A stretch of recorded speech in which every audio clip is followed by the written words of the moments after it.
Hello. How are you guys doing? Everyone doing all right? It's been wild the last few hours, so you would be excused if you were not, but I hope you guys are. Finally, says Daniel. Well, appreciate the warm welcome. I do.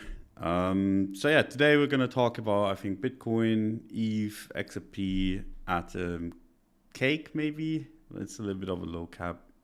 We do have a position, but it's a low cap. Um, Go over like the altcoins maybe. They've been shitting the bed today, which honestly, given the price action, does make a little bit of sense. And then yeah, whatever you guys want to talk about. It's an interesting week, given we're going into month's end, and it's a very important monthly close, both for Bitcoin or like for crypto, for a bunch of cryptos actually, and especially for the S&P. So that's gonna be an interesting one. But yeah, DZ asks for Soul. We can talk about Soul. I think I don't have any particular interest in it, but we can talk about it. Litecoin, we can also talk about Litecoin. Same with Soul. The time to go all in has come. I mean, I guess so. You can. Not entirely sure if it's the best idea, but it's not the worst spot. It's better than 60k. It's better than 50k. It's better than 40k. It's also better than 30 or 20k, I guess. But is it the right time? I don't know. But yeah, before we start the show, big shout out to FTX. They sponsor us. So yeah, they've been amazing to work with, and they have the best mobile trading app in the game, in my opinion. No leverage, no like shenanigans like that. But there are, it's pretty much the easiest way to kind of change from one asset to the other on your mobile phone, and to track your portfolio, all that kind of stuff. I like it. If you do anything on your mobile phone, it's a good way to do it. So yeah, links are in the description if you want to check that out. Yeah, there we go. Why does your Twitter comment section remind me of the June lows? My Twitter section is always terrible, to be fair. The Twitter comments, just garbage, always. Did you buy Link? I have not, but I've been looking at it. It's been interesting. It's been stronger than almost anything, and it's reclaimed areas that I wanted it to reclaim. So I don't think it's the worst buy on right now, or like in general. Like there's setups to be had there. It's just, yeah. I mean, I tweeted about it, and it's gone up, but not really, a little bit. It's still trading in this, but that's mainly because of Bitcoin weakness, not because of Link weakness. Either way, let's start with Bitcoin, and then we'll go over the S&P and then some of the altcoins, right? So monthly time frame, we're just a couple days away from a monthly close, and I would like it to be above this wick for obvious reasons, right? Like this is the most obvious kind of place of interest, and it'd be kind of nice show of strength if we could close above it. It'd just be basically a close above 20k. It's not the end of the world if it closes below. Honestly, this 20k level is kind of shit in general. That's why I don't have it on the chart, at least not on the monthly chart. There's better time frames for this, but yeah, still I would like to see some strength there. So that's going to be an interesting one. I think the S&P close on the monthly is much more interesting. So we'll talk about that in a sec. But the weekly time frame is where it gets interesting for Bitcoin. Still in the area of support that we've been talking about, still kind of struggling with 20k, which is kind of sad to see. Like 20k being resistance is just like a sad sign. But we're still on top of support, right? So unless that starts to fail, I don't really see a reason to be too bearish. That said, we've tested the support 3 times now. you could make an argument that you don't want to be getting involved in there. And honestly, I get it. I've been trading altcoins around to varying success. I mean, everything's still up, but only a little bit. Not really Bitcoin. And there's been a few trades, but it's like you always get like these 10-20% moves and then full retraces on pretty much the entire market. And that is because every time Bitcoin comes back to the support, people start freaking the fuck out that Bitcoin is going to break it. And then they say they'll sell their altcoins because obviously they're scared, right? Because if the support breaks, then the altcoins could easily go 10, 20, 30, 40% lower. And that's why you get like Bitcoin shows a little bit of strength at support, comes up a little bit, and you get these like quite big rallies on the altcoins, like 30%-ish. And then the moment it comes back, people start freaking out again, right? So that's kind of been the name of the game, which you can trade around, right? I've been trading around it. I've gotten a few trades where I've made a couple percent. And I've also had like a few trades where I held too long, I guess. But overall, it's been okay. But it's always like when you're in this kind of situation, when you're risking it a little bit, like the more times the support gets tested, the weaker it gets, right? So the longer you risk it, the more the more likely it is that you're just gonna fall on your nose, right? You don't want to be stuck in an altcoin when it goes down 50%. So I think this third test is the last one where I'm actually even going to play the entire market, right? So if we bounce from here and then come back, I will definitely not be anywhere close to crypto, right? I'm not going to be buying it again. Or even if we do this, doesn't really matter. If we bounce off of the support and come back into it, I will not be involved in anything crypto. I'm willing to just wait it out at that point. Right now, still trading like a few altcoins, nothing too major. It's not like I'm all in, not even close, but still trading a little bit here and there because why not?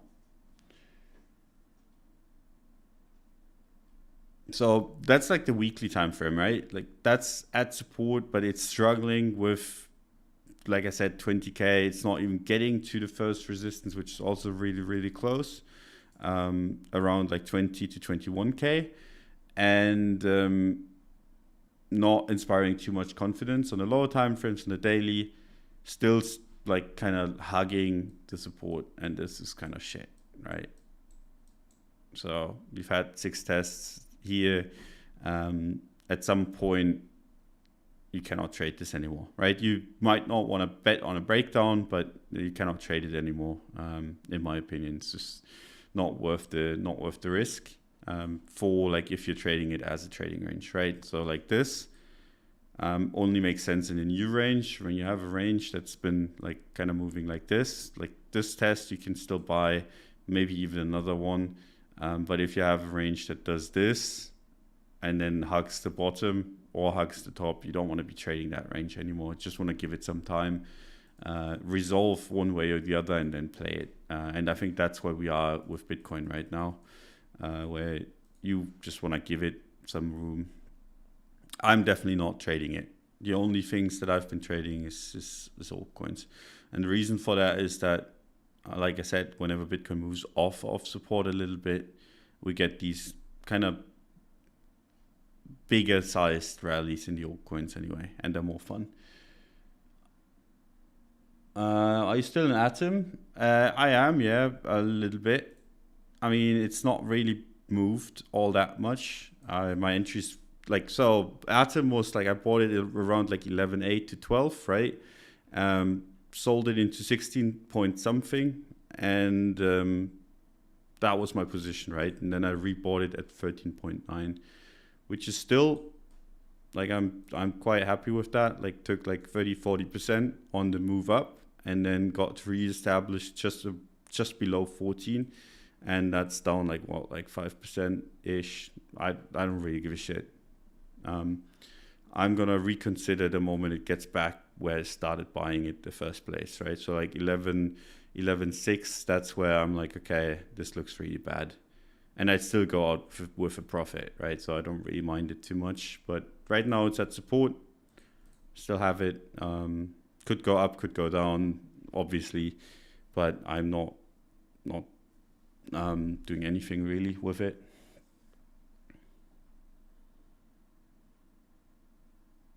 Why don't you have many subs? You're good. I mean, it's just people like to hear the hype crowd better, and people don't like to kind of CTA for too long. I think it's easier to talk about bullshit fundamentals than it is to talk about this kind of stuff.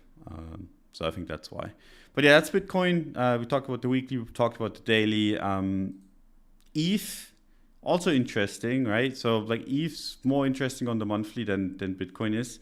You want to have it make a higher low here. So you want to have it close above where this close was, and a little bit you don't want to have it close just above it, because then it starts looking bad. You want to have it if it closed here, that'd be fine for me. Like that looks like it could form a higher low.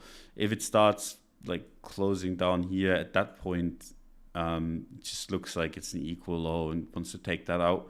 So you want to kind of see buying step in here. And the interesting part is that we're at support on the weekly time frame. So that kind of gives the whole idea a little bit of confluence. The bounce so far has been kind of shit, right? Given this is the best level that we have, in my opinion. It's coming from this 2018 all-time high, right?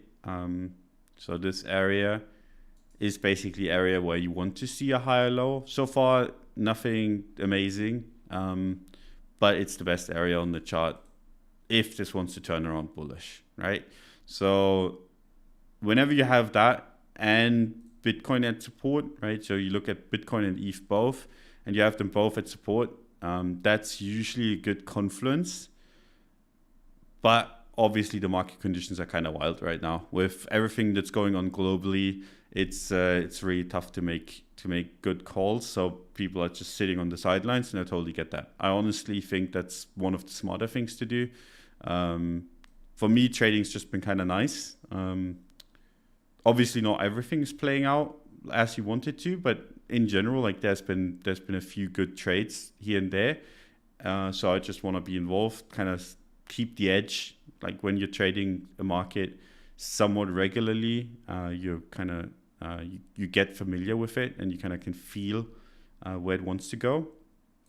And it's a little bit different than just looking at it, right? So if you just look, you obviously can still figure out where support, where resistance is, but if you trade it, you can get a good feel for it. And that's why I don't mind trading it around a little bit, but you don't want to get too aggressive in these kind of market conditions, right? So limit the risk that you take, but still have some involvement, right? So Bitcoin and ETH at weekly support, right? ETH, the first time it's testing it. Bitcoin, obviously the third time. So ETH stronger there. And on the lower time frames, ETH, honestly, I think looks pretty okay as well.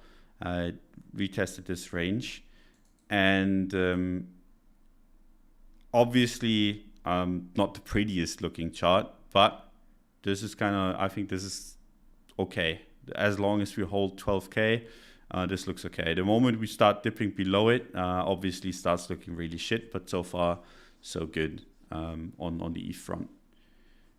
And ETH BTC, and afterwards we'll talk about the S&P. ETH BTC obviously been struggling. Everything has. Bitcoin's just kind of been pulling money out of the altcoins, which isn't the worst thing to see. That's actually something you want to see at for a little bit of a sustained rally. You want to see money flow to Bitcoin, altcoins flow to Bitcoin. Bitcoin goes up. People buy Bitcoin, not necessarily the altcoins, and then the moment Bitcoin is back out of peril, basically, because the chart looks like complete ass right now. The moment the chart doesn't look like ass anymore, people will reinvest into altcoins, so they jump back, and then you have this confidence that you didn't have before, right? So that's okay. I don't really mind it, and ETH's been just chugging along, right? We talked about this last week or the week before.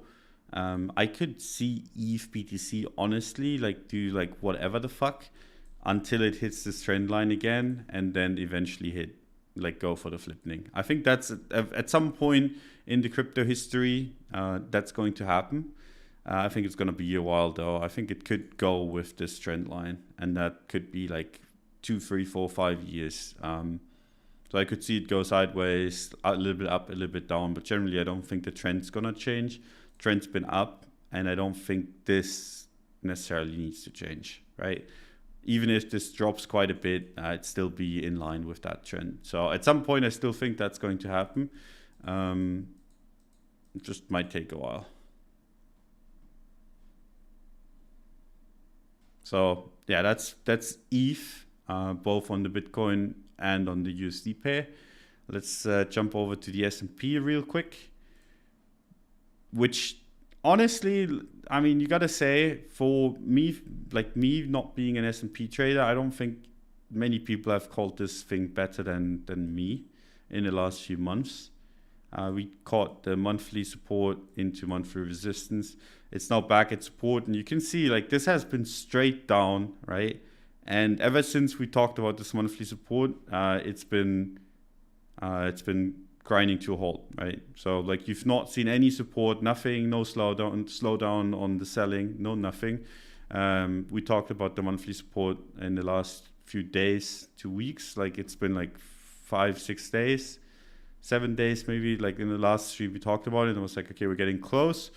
It's getting interesting, and now we're here, and it's been slowing down a lot, and we're still in that area, and the monthly close is 2 days away. So I still think this is like an area of support. So you don't want to be too bearish on it. So Bitcoin weekly at support, ETH weekly at support, and the S&P monthly at support. That said, obviously is not the first test, right? So like whenever you have a support level that gets tested multiple times, especially in quick succession like this, it's just not the best look. You want to have something like whenever you have something that is strong, either like you have a level, like a very, very obvious level, it runs and it never retests it and goes, that's the strongest version. The second strongest version obviously is retesting level, which is fine. And then the worst version of possibly bullish, right, is retesting, like breaking out, retesting level, coming back up, and a retesting level again. At that point, you start losing confidence, right? And in this case, it's not even during a bullish trend, it's during a bearish trend. So the chances of it playing out bullishly is even lower, right? So this is for bullish trends. When you see these, like when you see this, that's very, very bullish usually. When you see this, there's like a trade setup there, but it's less bullish than the first one. When you see this, there's a good chance that it actually comes back down again, but it's still like on the bullish side of things. Obviously, when you test something as support, you have a strong bounce and you come back into it. At that point, you're like, this is not the best look, because the trend's down and the support didn't really do what it was supposed to do. Like people were not FOMOing enough to just kind of blindly buy the level and just either never have it get to the level, right? So front run the level, or at least have it like this, but it had to retest twice or 3 times or 4 times. At some point you'd think this would break down, right? So that's kind of how I look at it. That's why I've said multiple times that this is not as high conviction as I've been before. It's a support, it's a really good one, but the quick succession of hits on it and the fact that it's strong but bearish trend just makes me a little bit more cautious than the times I've been before. Harry says, I think Bitcoin will fall to 9K in Q1 of 2023, and I think you need to check yourself into mental institute, my friend. But it doesn't really matter what I think. It doesn't really matter what you think. We'll see what price does, right? I think 9K is wildly unrealistic.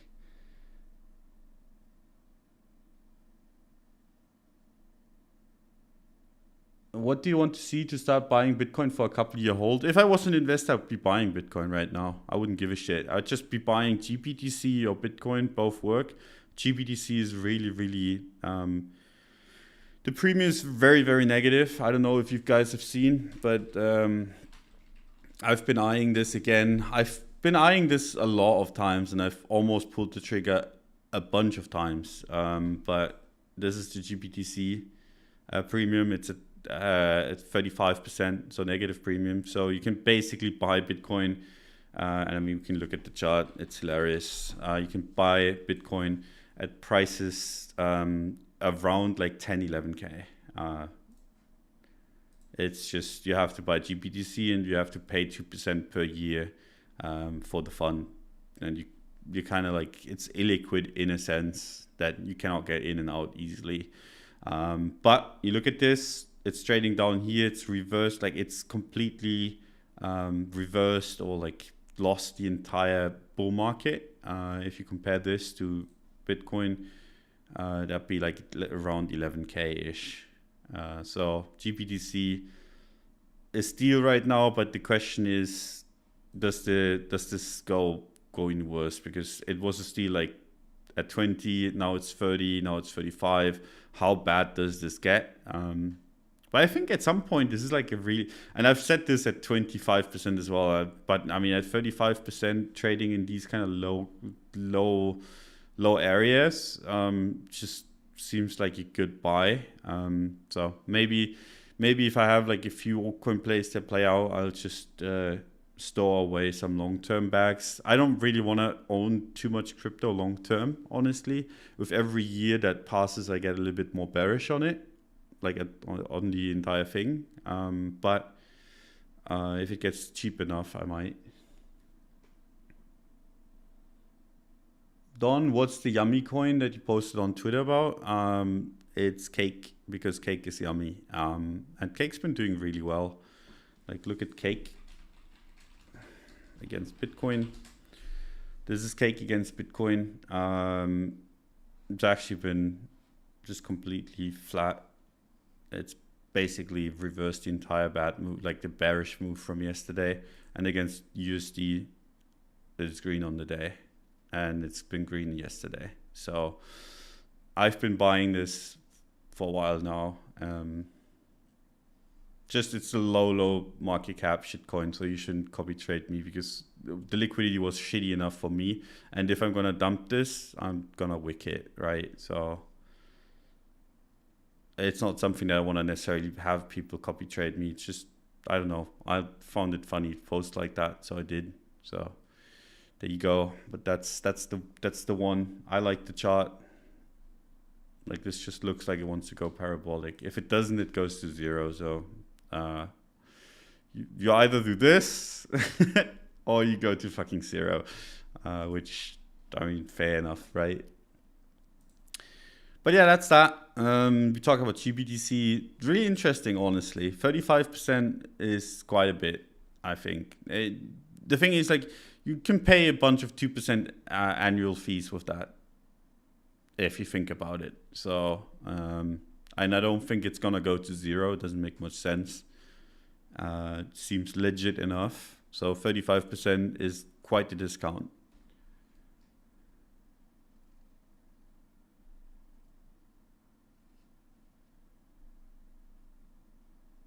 Let me see what you guys have been writing. Says a lot about Gensler, that he prefers that over something that actually makes sense. Yeah. I mean, it's a bunch of bullshit is what it is.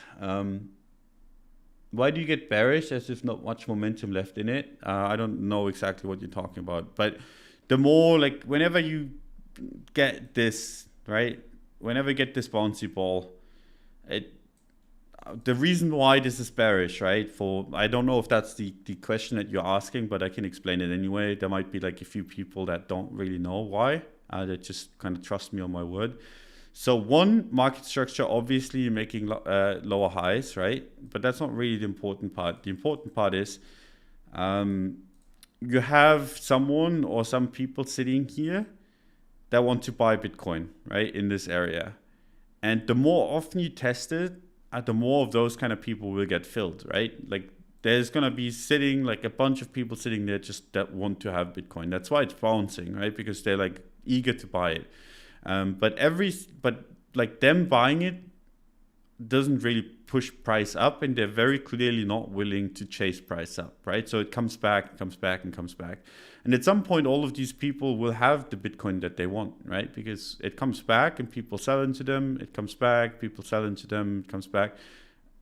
And then once they're all out of the way, price can just nuke through. And then you have all of these people that have been buying every single bounce. You have all of them underwater, right? So what are they going to do? They're going to sell, and then you get another move. It's basically where this comes from, right? It's the bouncy ball thing. Bounce, you bounce, you bounce. Everyone that wanted to have Bitcoin at 6K got Bitcoin at 6K. And then it broke down, and people that bought Bitcoin at 6K really didn't want to have Bitcoin at 6K anymore. They wanted to get rid of their Bitcoin. And then you get these massive moves to the downside. And that's why this is why this bouncy ball thing is bearish. You get people on the wrong side of the trade, and they're massively positioned. They get a shitload of time to position themselves. And then usually what happens is nukes, right? So it's not the best. Can obviously play out differently, but it's not the best.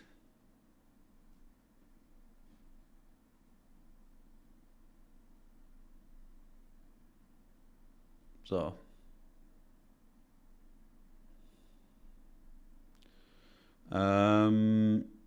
remembering cake being under $1, good old days. Yeah, good old days indeed. Someone asked about Solana, so we'll talk about it real quick. I still maintain the fact, like I talked about this on Weekly Open, you get a close above this, starts looking really good. Unless that happens, I don't really see a point. There's two setups that you can trade, right? Either you get a close above here and then you trade it into this and you basically get this leg. And then if you're really greedy, and I think it's reasonable to be greedy at that point, you gun for the next resistance, because this has been tested enough and there's a massive gap here. So you get a close above there, you can play the momentum from 35 towards 45. That's like a decent trade in itself, but you can also greed it and hold that trade and hope for 90. And that's a really, really good trade at that point. That's the one that I want to look out for, right? If I get that, I'm gonna follow it. Or obviously it comes back into support and then it's also a buy. I think like at 24-ish, Solana's a buy again. I'll be buying at 24 or into momentum. I will not do anything here, right? So that's the Solana setup. Bitcoin pair-wise, not really that much interest. It looks good. Honestly, I think there's this basically looks like XRP before it went ballistic, right? So you had like this move, and then you had sideways. And for the people like asking me about XRP, is still quite bullish to me. But it's obviously not the best, right? It's been like bleeding out. But then again, it's been the best performer for the last 2 weeks before that, right? So it had like a massive move to the upside of 80%, and it's now retraced. I mean, even if you do like the FIBs, I even have it in there, right? It's retraced 50% of the move, which is quite a bit, but you could even see it's retraced 60%, would even take it into like an interesting area of support. At that point, gets more and more interesting again. So like, that's how Solana Bitcoin looks, right? You see the same kind of structure, but I want to see some action on the USD pair before that gets interesting to me. And someone asked about Litecoin, so we can talk about that as well. It kind of looks, look at this, and this is why I was interested in Litecoin. It's the same kind of move. Same thing. The problem with Litecoin is it couldn't pull through, right? It had that move and then fizzled out. But it's also interesting, right? So like if you're a diehard Litecoin fan, it's at support, and it's a really good support. So it's not the worst in the world on the Bitcoin pair. And on the USD pair, just nothingness. I mean, there's not really that much to do on this. It's the same problem that a lot of other altcoins have as well, where they look decent on the Bitcoin pair, but there's not really that much to do on the USD pair. And then you can kind of could take a gamble, right? This is good support. Could take a gamble at support, but it's a gamble, and that's it's a little bit rough. It's not the easiest trade, and I don't like the not so easy trades. I like the ones where it looks easy and it feels easy and is easy. That's why I like cake. But yeah, and that's why I like, for example, Atom. Also, we talked about this last week. It's gonna be on the Bitcoin pay. It's gonna be interesting down here again. I think at that point you could get a range breakout.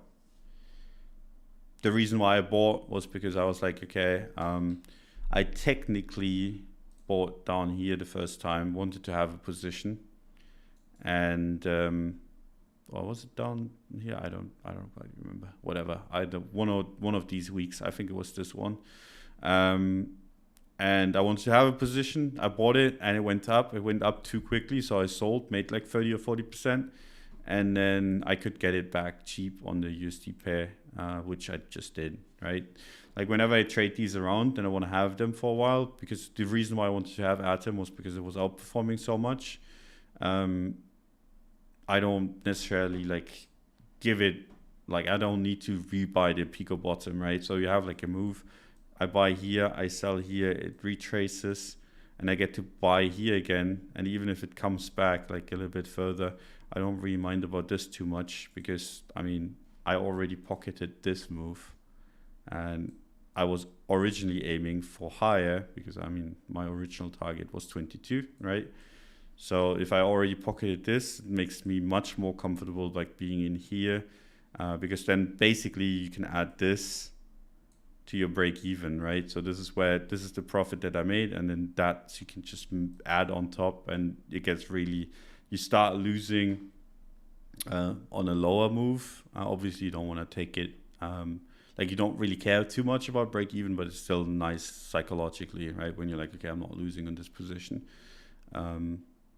Reason why you don't want to care too much about break even is because people kind of buy something, it goes up, and then they sell it the moment it hits break even. Not because their trade's been invalidated, but because they don't want to lose, right? And that's a bad way to think about trading, because like oftentimes you get these moves. Like let's say you buy into momentum and it retraces and has its second leg, and then you sell break even because you're a cunt, and it was like this. Like this is the move, right? You buy somewhere in there, or you buy the breakout here, and retest it, and you sell because, not because you invalidated, because the invalidation was done here, but because you can't, and that usually doesn't play out well.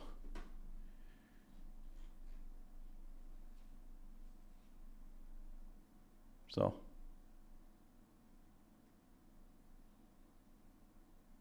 are you getting bearish on the entire space in the sense of diminishing returns, or legitimacy, relevancy, meaning eventually literally going to zero?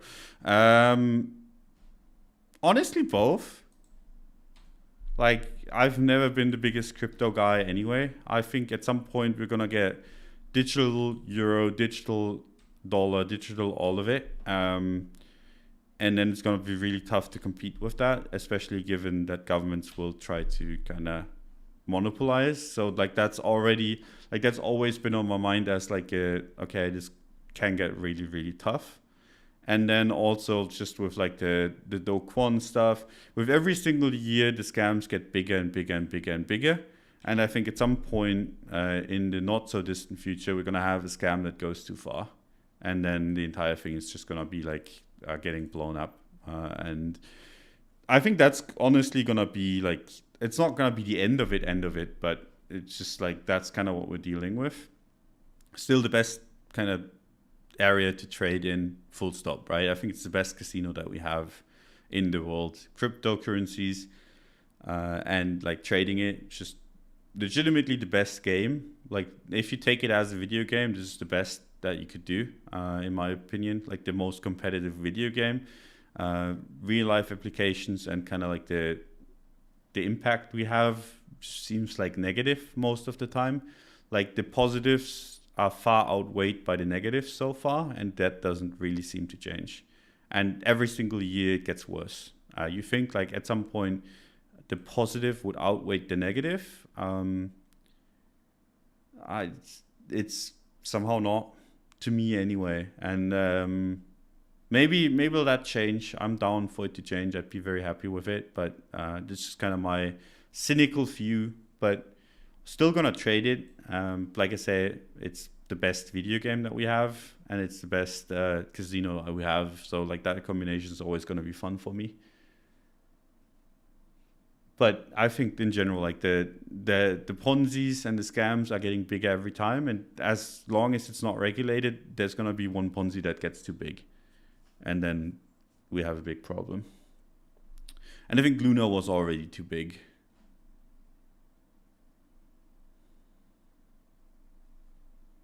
So that's just like how I feel about it. But honestly, like that's just me, and I'm not really the most technical kind of guy. I think there's a lot of cool things that I like hear people talk about or see people do. I'm not that kind of guy, right? So like obviously when you're just trading something, you're only gonna see the most negative things. So maybe there's something I'm missing, but yeah.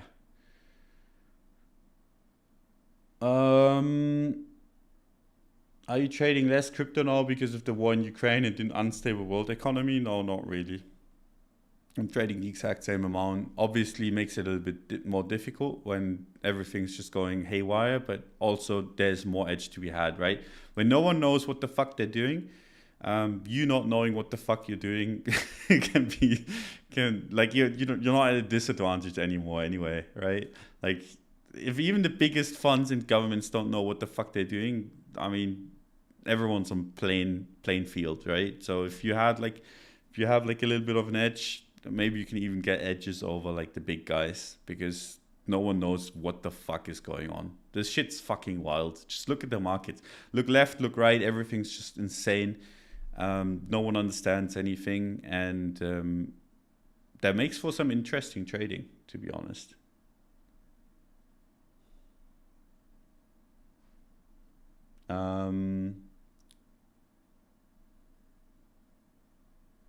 Yeah. Isn't there a lack of interest in GBTC from institutional investors since we're trading at such a discount and it hasn't been getting bought up? Yeah, most definitely. No one wants to own this shit. I think the institutional side in general doesn't really seem like they're too interested to kind of stick the neck out.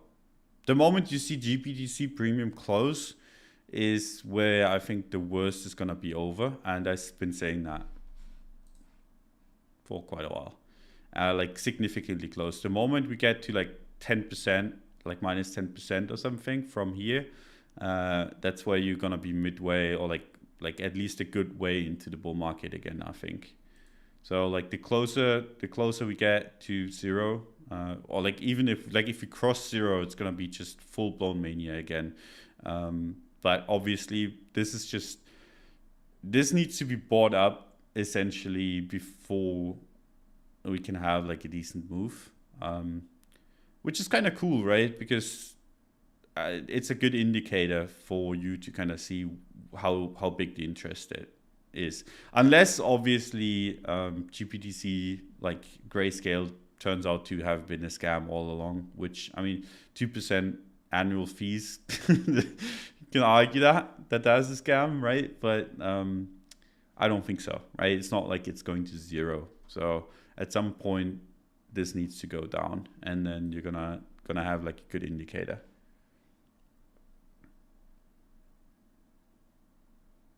As someone with very few assets, I'm having a blast watching from the sidelines. I mean, honestly, like I'm like, it's kind of nice. Like I'm seeing the euro like go down from like 120 to 0.95, and I'm sitting mostly in dollars, and I'm like, oh, I mean, it's not good for my fellow Europeans. It's not good for like in general, like the trust in the world, because people are just like, the fuck if I lose like 10% of my purchasing power in a day because my currency goes up and down like fucking 10%. I don't know if you guys saw this, but this is not this is not okay.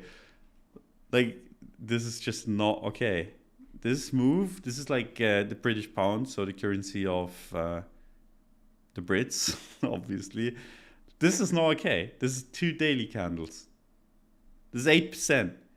You're sitting there in cash, And you lost 8% of purchasing power in a fucking day. So yeah, everything's just wild and screwed up. It's interesting. How long are you in the $1 army of XRP?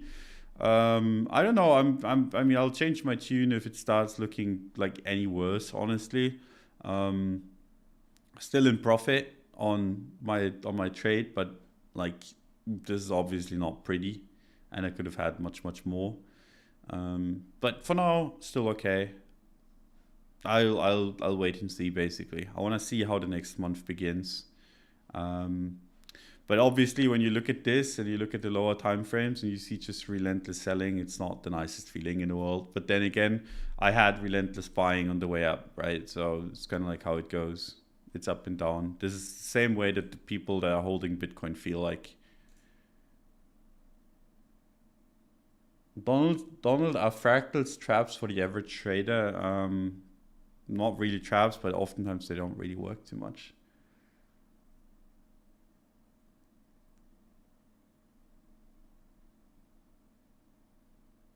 It is normal in many countries. You just hold USD. Yeah, but like the pound isn't any currency, right? It's one of the biggest ones. And I mean, it's not like the euro is doing much better. Like today is the first day since, like, this is just straight up down only. 1 year, 22%. That's much better, obviously, than what we just saw on the British pound. But still, right, this is quite the move. And the euro isn't just a currency, it's a big currency.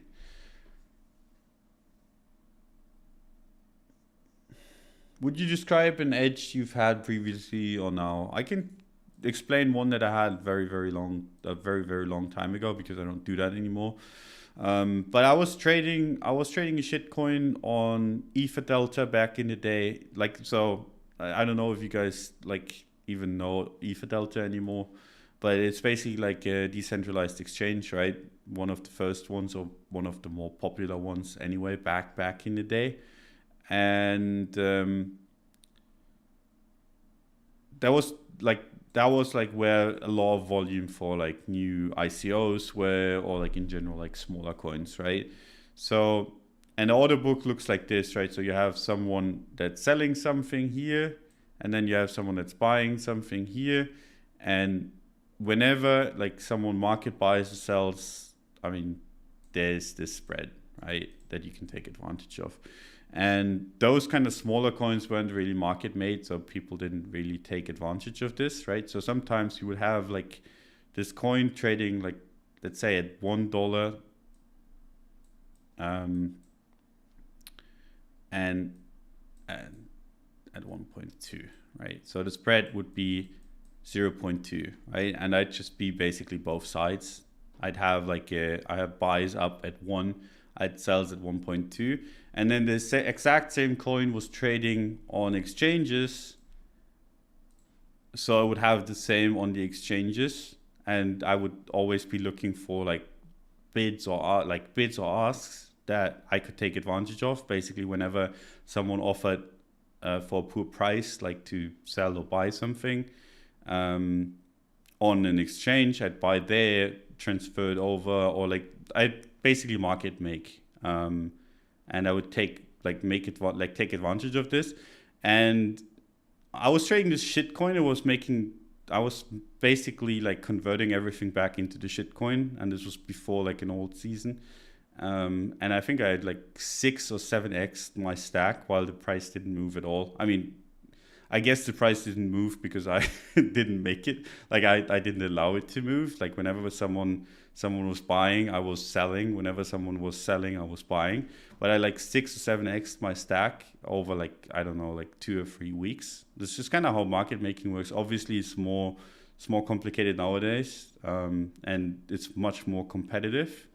But yeah, so that happened. And then I got tired of it, right? And put like sell orders for my coin at like $2, $3, $4. and then $10 just for the hell of it, right? Like just up, and forgot about it. And then after the old season came and went, right? And I totally forgot about this shitcoin.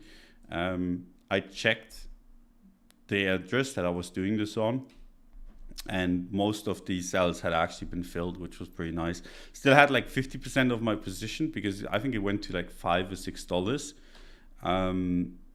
Didn't go to like 10 where I had like on the way to 10 I had the rest of my sell orders. But yeah, basically went to zero afterwards. So I don't even think it has any volume anymore. So that's kind of the lesson of it, is that you don't want to hold it too long. But if you time it right, this kind of stuff is pretty cool. So like I saw that no one was doing it, and then I was doing it myself just for like fun, and took advantage of it, right? And this you can do yourself as well.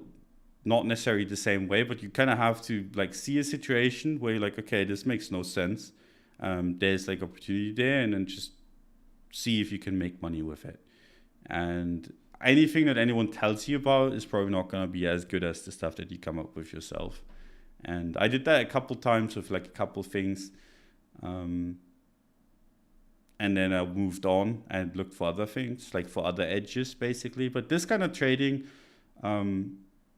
is fun, obviously, right? And you kind of, you get like that. This is something that isn't going to be around forever because the market is going to be more sophisticated, but there's going to be a shitload of these kind of opportunities where you just have to use your brain for a little bit. And that can lead you to some edge. Obviously not going to share anything that I'm using, because then, like I said, like if I told anyone about what I was doing with the altcoins and like capturing the spread, they could just do the same thing and I'll just not have any fun. So with like most of these things, when someone is promising you to kind of sell you something, like sell you how to make money, it usually doesn't work because if that kind of technique would make them money, they would be using them themselves. So like it's just thinking, right? You see a situation and you think, how can I make it? Like, how can I make money with this? And sometimes you have a good idea, sometimes you don't, and you move on and you get into a new situation and you see, how can I take advantage of this? The same with NFTs, right? So for example, NFT whitelists, like stuff always minted, like when NFTs were hot, whenever like something came out that was popular, if you got on the whitelist, you basically made money, like a 2x, 3x, 4x, like stuff just listed at like 2 times the mint price or 3 times or 4 times the mint price. So what people did, right, and I can tell you this as well, I can tell you a few ways that I've seen people take advantage that don't necessarily involve trading in general. So like people just got like contracted with people from like India or like in general, like these kind of like poorer countries where you can get people to sign up for these things, and they got them to sign up for the whitelists, and then they obviously paid these people, right, and took advantage of it, right? And you're like you have other people sign you up for these NFTs, and then you list them immediately after they're minted. You get a 2-3x out of it. You move on. You have like 100 of those in like a couple of weeks or a week or two, and then you like make a good living out of it. Or there's different story, like a friend of mine, 2017 saw the rise of reflinks. So what he did was basically got his own reflink for Binance and for BitMEX and all of those, and put it on a website and promoted that website as basically Binance and BitMEX. Wasn't like to scam people, but like just a ref link basically. And so whenever you Google Binance or BitMEX, you'd actually see his website too. And then people clicked on it and then clicked on the ref link that he was using to sign up for it. And I think he made like, I don't remember, but like, I think like 1,000 Bitcoin out of it or something like that, just from using his brain. He was like, okay, these people, like the big exchanges, don't really know how to run this thing properly, so I can just get on the front page, get in front of them.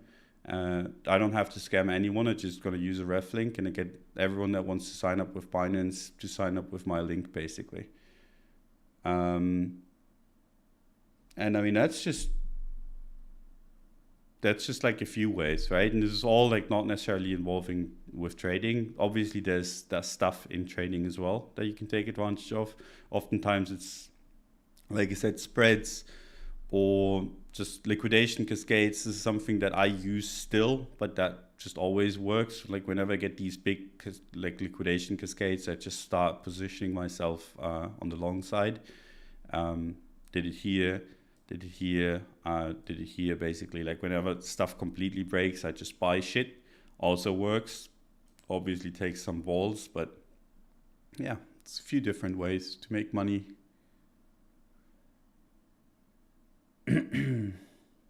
But yeah, there you go. I think that's like enough ways to, like, obviously all of these are outdated, but that's the way you have to think, right? If you just think, okay, like linearly, trying to copy something someone else does, just can work, doesn't have to work. So, but yeah, we talked about XRP, we talked about Atom, we talked about Cake, we talked about Solana. I think we've talked about enough, honestly. Any other questions? Anything I should answer? Hope that like tangent was interesting. I didn't want to bore anyone to death. I wasn't really planning on talking about it, so maybe it wasn't too structured, but I hope it got the point across. If not, I'm sorry for ranting for 10-15 minutes about something that didn't interest you.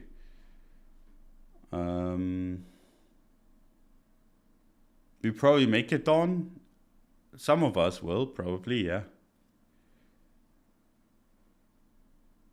When next holiday? In November. I'm gonna go for a month, but I'll still be streaming. I'll still be doing everything. I'm gonna go to a country that actually has proper internet, and take a laptop and a microphone. So I'll be good on that front. That's the good old days, rounding off with Doge. Doge is just so boring, man. There's nothing there. It's doing the whole bouncy ball and support thing. I don't dislike the chart too much, but I think the Doge meme has played itself, and you just have to look at all these memes, right? AMC,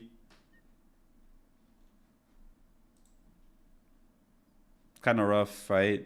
Has had its high. I don't think it's gonna go above there. The same with GME. I think the top's in there, not gonna go higher. Obviously, you can never count these meme stocks out, but yeah, it's the same with Doge. It's tough to trade this. But I honestly don't dislike this chart too much. There's a momentum play to be made on Doge, on the Bitcoin pair, which I think is the important pair for Doge anyway. And that is once it actually breaks out here. Like if it does something like this and it comes back, I think it's a buy. And there's an interesting play to be made if it actually breaks this diagonal, because then the next resistance is 50% away. So there's a trade there. It's a pretty shitty one.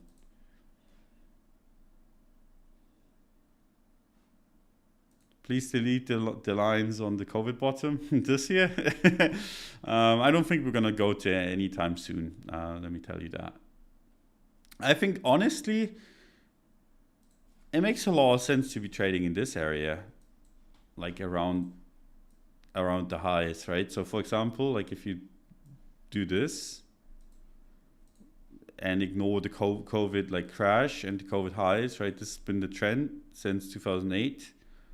It's going to be an interesting, like this would be a really interesting support, or if we spend some more time here, also like really interesting, like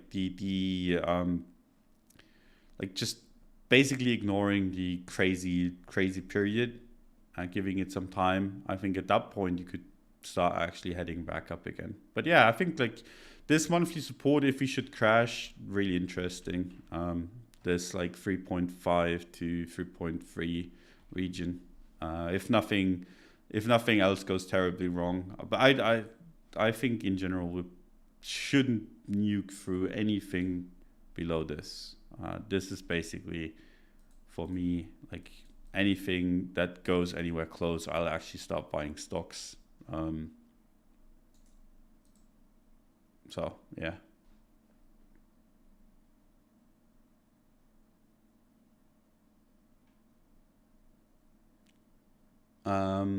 Really like it here, man. Thanks a lot, love. Thanks, man. Appreciate it. Hope you guys had a good time. Hope I could explain some things or like, yeah, entertained you anyway. Appreciate you guys coming by. Also appreciate FTX, which is the sponsor of the show. Like I said at the beginning, their links are in the description. If you want to check them out.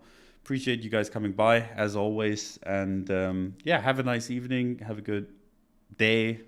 Have a good morning, depending on what kind of time zone you're in. Love you guys.